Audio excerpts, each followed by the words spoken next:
Covid vaccines current affair होने के साथ साथ इंतहाई क्रिटिकल और सेंसिटिव टॉपिक है, as it belongs to our lives.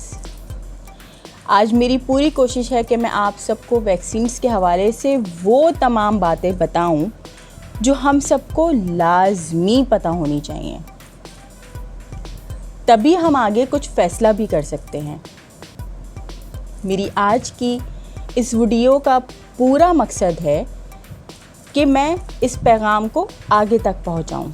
मेरी मदद करना आपका काम है, इस आवाज़ को आपने आगे पहुंचाना है। इस वीडियो को अपने सर्कल में लाजमी शेयर करना है। पहले आप पूरी वीडियो आखिर तक सुने, फिर आगे भेजिएगा। I will cover 3 major topics in this video. Number 1, वो कंट्रीज़ जिन्होंने अब तक कोविड वैक्सीन्स प्रोड्यूस कर ली हैं। उसके बाद top 3 best vaccines with its effectiveness कौन कौन सी हैं। फिर पाकिस्तान में कौन सी वैक्सीन्स अब तक अप्रूव हो चुकी हैं और इस्तेमाल की जा रही हैं। और आखिर में WHO ने अब तक कौन सी वैक्सीन्स अपनी तरफ से वेरीफाई की हैं और अप्रूव करके आगे इमरजेंसी यूज़ के लिए ग्रीन सिग्नल दे दिया है। हो सकता है कि मेरी ये वीडियो थोड़ी लंबी हो जाए, मगर इसे ज़रूर सुनें क्योंकि इसमें बहुत ज़रूरी इन्फॉर्मेशंस बताई गई हैं जो हम सबको जानना चाहिए, ताकि हम बाकी लोगों को भी गाइड कर सकें। हमारे घर में आजकल ये हॉट टॉपिक है, कोविड वैक्सीन्स लगवाएं या ना लगवाएं। मतलब ये डिस्कशन आजकल हर दूसरे घर में हो रही है। सेकेंडली, इस वीडियो में मैं फैक्ट्स एंड फिगर्स की ही बेस पे बातें बताऊंगी जो ज़्यादातर मैंने USA, UK और WHO की वेबसाइट से कलेक्ट किए हैं। वैसे तो देखा जाए हम पाकिस्तानी भी ना एक अनोखे ही दिमाग वाले लोग हैं। जब किसी जगह कुछ फ्री का मिल रहा होता है तो उस चीज़ को तो आवाम हासिल करने के लिए ऐसे हो जाती है कि 6-6 घंटे भी ना लाइन में खड़े रहने से थकते ही नहीं हैं। उस वक्त हमारे जहनों में ये ख़याल क्यों नहीं आता है कि भाई ये फ्री की चीज़ें, मतलब हमें यकीन नहीं आ रहा, ये डिफेक्टेड लॉट भी हो सकती है इसमें, या फिर एक्सपायर्ड लॉट भी हो सकती है। मतलब इससे हो सकता है हमें कोई नुकसान हो जाए। मतलब उस वक्त हमारी आवाम ये क्यों नहीं सोचती है? थोड़ा सोचा है आपने इस बारे में? कभी गौर किया है? इसी तरह जब बात हो साइड इफ़ेक्ट्स की, तो आजकल तो हर घर में यही बात हो रही है, भाई वैक्सीन्स के साइड इफ़ेक्ट्स हैं, वैक्सीन से ये हो जाएगा, वैक्सीन से वो हो जाएगा। आजकल तो बहुत ख़याल आ रहा है। और दूसरी तरफ ये पाकिस्तान ही है जिसमें हर अगला बंदा बग़ैर किसी प्रिस्क्रिप्शन के दवाइयों का इस्तेमाल ऐसे करता है कि उसके दाएं और बाएं हाथ का खेल है सब। उस पर साइड इफ़ेक्ट्स का क्यों नहीं ख्याल आता हमें? पैनाडोल की बात कर लेती हूँ। पैनाडोल पाकिस्तान में ऐसे खाई जाती है जैसे किसी हाजमे की दवाई है। तब क्यों नहीं बोलते? तब क्यों नहीं ये सोच उजागर होती? कभी पैनाडोल के साइड इफ़ेक्ट्स भी पढ़ें। आज जाके ज़रा नज़र मारिएगा कि पैनाडोल्स के साइड इफ़ेक्ट्स क्या हैं, फिर आपको अंदाज़ा होगा।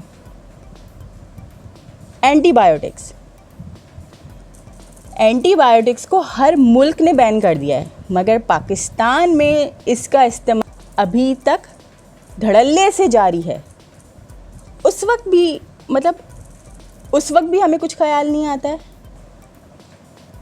हॉस्पिटल में जब आप पेशेंट एडमिट कर रहे होते हैं तो आपसे एक फॉर्म साइन करवाया जाता है जिसमें पेशेंट की लाइफ की रिस्पॉन्सिबिलिटी हॉस्पिटल नहीं लेता। उस वक्त मरीज़ को घर वापस ले आओ और बोलो मौत आनी होगी तो वैसे ही आ जाएगी, जाने दो, हमें ऑपरेशन नहीं करवाना। क्या उस वक्त कभी ख्याल आता है? मतलब हमारे दिमागों में जो चीज़ घुस गई ना, बिला वजह नेगेटिविटी जनरेट करना हमारा काम है। मतलब इस चीज़ में तो हम सब माहिर हैं। आजकल दुनिया का हर मुल्क वैक्सीन के लिए इंतज़ार में बैठा है और हमारी आवाम उफ़, क्या बोलूँ भाई, बेशक मौत आएगी, मगर अल्लाह ने ही बताया है कि हमें हर मुमकिन कोशिश करनी है। उसके बाद अपने तमाम मामलात अल्लाह पे छोड़ दो, लेकिन जितना तुम्हारे हाथ में है उतनी कोशिश करो। तो मैं आज अपनी तरफ से पूरी कोशिश कर रही हूँ, बाकी आपका फ़ैसला आपके अपने हाथ में है। तो अब असल टॉपिक की तरफ आते हैं। वैसे तो अब तक 100 से ज़्यादा वैक्सीन्स अंडर रिसर्च हैं, मगर अब तक तकरीबन 9 वैक्सीन्स हैं जो थर्ड फेज़ क्लियर कर चुकी हैं और आगे इमरजेंसी यूज़ में आ रही हैं। इसमें डिफरेंट कंट्रीज़ शामिल हैं, जैसा कि America, Russia, UK, Germany, China, मतलब ये तमाम कंट्रीज़ की वैक्सीन्स इस वक्त यूज़ हो रही हैं। कोरोना वैक्सीन अभी मुकम्मल फ़ाइनल स्टेज तक नहीं पहुंची हैं, अभी भी ये ट्रायल फेज़ से गुजर रही हैं। रिसर्चेस पूरी तौर पे ख़त्म इसलिए नहीं हुई क्योंकि जैसे जैसे डाटा डिफरेंट कंट्रीज़ से आ रहा है और वैक्सीन लॉट की इफ़ेक्टिवनेस मालूम हो रही है, वैसे वैसे कंपनीज़ उसमें इम्प्रूवमेंट करती जा रही हैं और स्टिल कर रही हैं। तकरीबन हर वैक्सीन की ही देखा जाए तो 2-2 डोजेज़ लगेंगी ऑलमोस्ट 2 से 4 हफ्ते के वक्फे से। सिवाय इसमें एक कैंसाइनो और एक जैनसन वैक्सीन है जो कि चाइना और जर्मनी की वैक्सीन्स हैं, इनके एक शॉट बताए गए हैं। तो सबसे पहले तो हम पूरी दुनिया में अब तक की टॉप 3 वैक्सीन्स के बारे में मालूम कर लेते हैं कि वो कौन सी टॉप 3 वैक्सीन्स हैं जो अपनी इफ़ेक्टिवनेस की वजह से इस लिस्ट में अपीयर हो रही हैं। नंबर 1 इस पे आती है फाइज़र और बायोएनटेक कंपनी की वैक्सीन।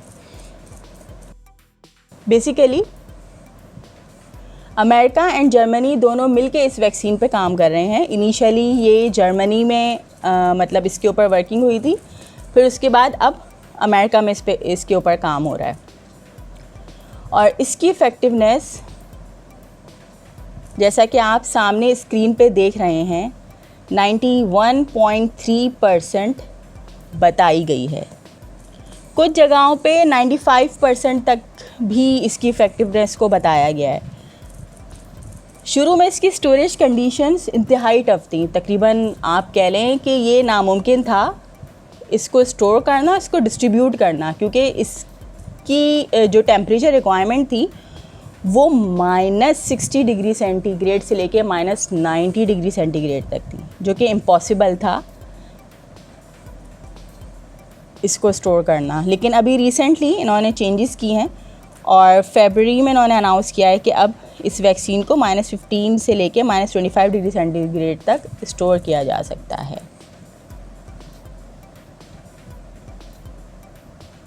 उसके बाद दूसरे नंबर पर आती है मॉडर्ना।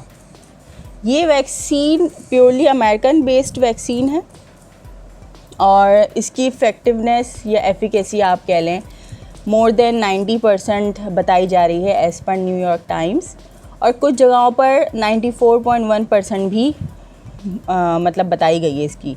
और इसको नॉर्मल चेस्ट फ्रीज़र में ईज़िली 6 मंथ्स तक के लिए स्टोर किया जा सकता है। तीसरे नंबर पे आती है रशिया की वैक्सीन, स्पुतनिक 5 बोलते हैं, कोई इसको स्पुतनिक वैक बोलता है, सही है।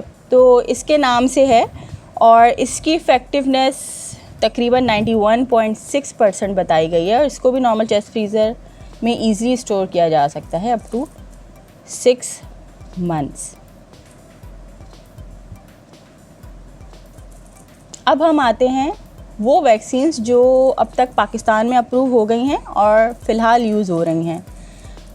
तो तकरीबन मैं कहूँगी 5 वैक्सीन्स हैं जो पाकिस्तान में अप्रूव हो चुकी हैं और उनके नाम है साइनोफार्म, साइनोवैक, कैनसाइनो, मतलब ये तीनों चाइना प्रोड्यूस्ड वैक्सीन है। एस्ट्राजेनिका यूके बेस्ड है और स्पुतनिक 5 जो है वो रशिया बेस्ड है।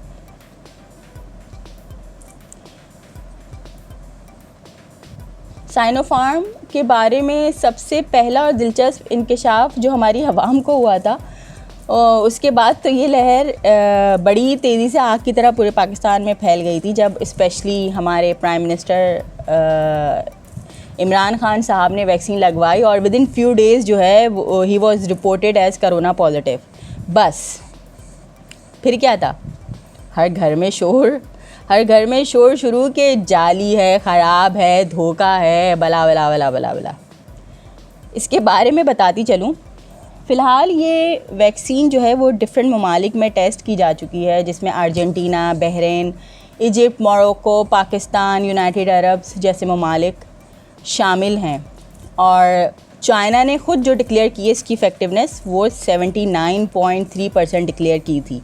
और रिसेंटली 7 मई 2021 को WHO ने वेरिफिकेशन के बाद यह अनाउंस किया है कि this vaccine is 78.1% effective which was close to their submitted data.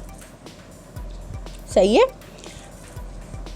तो ये थी साइनोफार्म के हवाले से इन्फॉर्मेशन। अच्छा, दूसरा ये है इस वैक्सीन के बारे में एक बहुत ही अच्छी चीज़ ये है जो अब तक किसी और वैक्सीन में नहीं है कि इस वैक्सीन के ऊपर ना एक छोटा सा स्टिकर है। अगर ये वैक्सीन हीट में एक्सपोज्ड होगी तो वो स्टिकर कलर चेंज कर लेगा, जिससे फ़ौरन ही इंडिकेट हो जाएगा हेल्थ वर्कर्स को कि ये वैक्सीन अब सेफली यूज़ नहीं की जा सकती।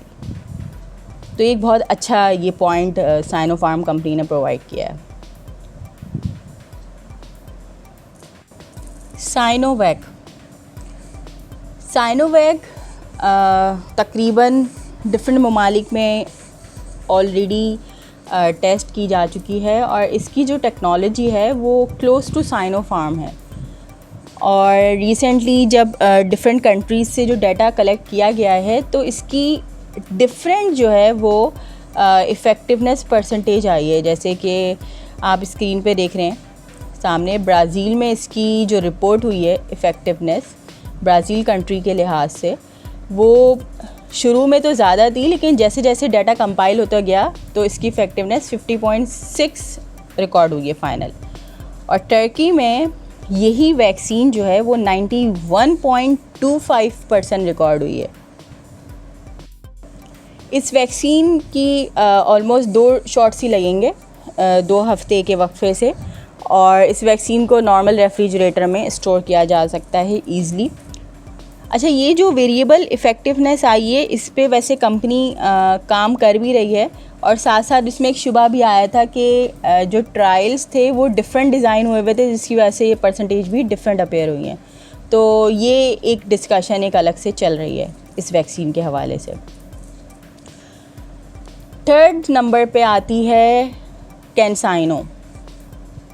कैनसाइनो जो है ये भी चाइना बेस्ड वैक्सीन है और इसके भी 3rd ट्रायल जो है वो कंडक्ट हो चुका है डिफरेंट कंट्रीज़ में।